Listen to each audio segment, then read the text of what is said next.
ဘဝမှာနောက်ထပ်အရဆုံးအရာဖြစ်ခဲ့တဲ့တခြင်းတစ်ပုဒ်ကိုဘယ်တော့မှပြန်မဆိုတော့မဲ့ရဲလေး R&B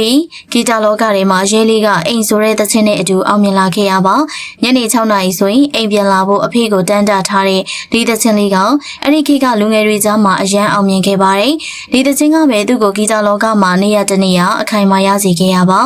ဒီတချင်လေးကနားထောင်လို့ကောင်းပေမဲ့စာသားတွေကကလေးတယောက်ရဲ့ကြီးမားတဲ့နာကြီးချက်တွေပါဝင်နေပါတယ်။မိသားစုမှာအဆင်မပြေမှုတွေစုဖို့အဟိတန်တွေများတာကြောင့်နှွေးထွေးတဲ့တငယ်ချင်းတွေရဲ့မိဘတွေတာယာတဲ့မိသားစုတွေကိုကြည့်ပြီးတော့အားကြခဲ့ရတဲ့သူ့ရဲ့ငယ်ဘဝခံစားချက်အစစ်အမှန်တွေကိုရေးဖွဲ့ထားတာပါ။အဖေကိုအပြစ်တင်ခြင်းစိတ်တငယ်ချင်းတွေရဲ့မိဘတွေကိုအားကြတဲ့စိတ်ကိုဘဝကိုတင်ငယ်ရတဲ့စိတ်တွေအလုံးကိုပေါင်းစုပြီးတော့အနုပညာအဖြစ်ဖန်တီးခဲ့ပါတယ်။ဒီတခြင်းကြောင့်ပဲရဲလေးကိုစာနာခဲ့ကြသလိုအားပေးခဲ့ကြရင်လည်းအဆိုတော်အဖြစ်ရည်တည်ခဲ့တာပါ။ဒါပေမဲ့ရဲလေးတယောက်အသက်အရွယ်ရလာချိန်မှာတော့အဲ့ဒီတခြင်းအတွက်နောင်သားတွေအရန်ရသွားပြီးတော့အိမ်တချင်းကိုဘယ်တော့မှပြန်မဆိုတော့ဘူးလို့ဆိုပါတယ်။အဲ့ဒီတုန်းကတော့အိမ်တချင်းကအောင်မြင်လို့ရဲလေးကပြောခဲ့ရပေမယ့်